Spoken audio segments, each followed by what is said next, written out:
जी, हमारे साथ सेनेटर कामरान मुर्तज़ा साहब मौजूद हैं, जमीयत उलमा इस्लाम फ़े से। सर ये बताइएगा कि मौलाना साहब ने कल एक प्रेस कॉन्फ्रेंस की, आप भी वहाँ मौजूद थे। मौलाना साहब मैक्सिमम होता है कि किसी न किसी हुकूमत में इत्तेहादी होते हैं, पहली बार उन्होंने अपोज़िशन में बैठने का फ़ैसला किया है। इसको कैसे देख रहे हैं? और उन्होंने भी धांधली के इल्ज़ामात लगाए हैं, जहाँ तहरीक इंसाफ भी लगा रही है।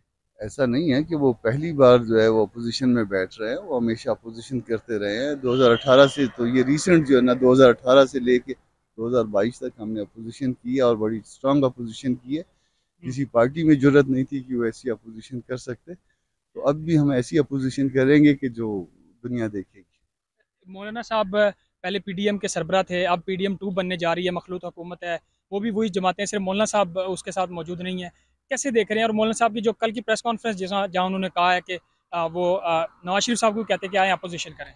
वो इसमें एक मुहावरा है हुँ, कि जहाँ पे बादशाह बैठ बैठ जाए वही जगह जो है ना वो बादशाह की होती है। और वो भले जो है ना वो इस एक तरफ बैठ जाए या दूसरी तरफ बैठ जाए। तो मौलाना जहाँ बैठेंगे सारी नज़रें उधर होंगी इंशाल्लाह ताला। और आप देखेंगे कि इसमें जो है ना उस धांधली से जो ये जो धांधली हुई है और इस मुल्क में जो इस मुल्क का असल मर्ज है वो हम इंशाल्लाह ख़त्म करने की तरफ जाएंगे। ये सीटें मौलाना फजलुर रहमान जमात को, जमीयत उलमा इस्लाम को हराई गई हैं, या पीडीएम की सरबराही का भी कुछ नेगेटिव असरात पड़े हैं?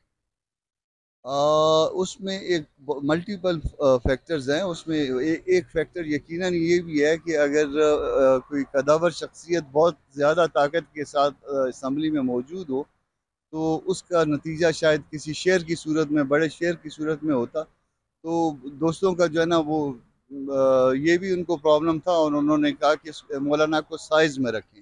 तो वो मौलाना को साइज में रखने का मतलब जो है वो सबको समझ आएगा। तो अब अपोजिशन में तो तहरीक इंसाफ भी है, आप लोग भी जा रहे हैं, तो मिलकर अपोजिशन करेंगे?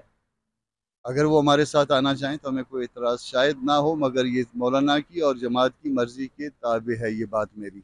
अच्छा, इससे पहले मौलाना साहब कुछ प्रोटेस्ट भी करते रहे हैं, जो भी सूरत-ए-हाल सियासी के मुताबिक होती रही।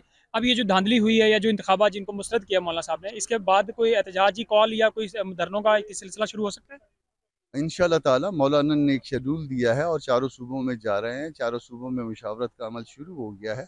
और वो शेड्यूल के मुताबिक जो है वो एक दौरा करने के बाद फिर आपको जो है ना प्रोग्राम हम देंगे कि हम क्या करने जा रहे हैं। आखिरी बता देंगे, क्या जा रहा था मौलाना साहब सदारत की उम्मीदवार में भागदौड़ में शामिल होंगे, तो अब ये कहा जा रहा है कि वो शायद उसकी भागदौड़ में शामिल नहीं है, तो इसलिए ये सारा प्रोसेस कर रहे हैं।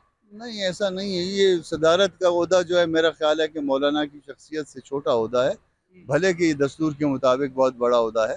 हम आवाम की खिदमत करेंगे और यही सबसे बड़ा जो है वो ओहदा है हमारे लिए और हम उसी पे बिलीव करते हैं।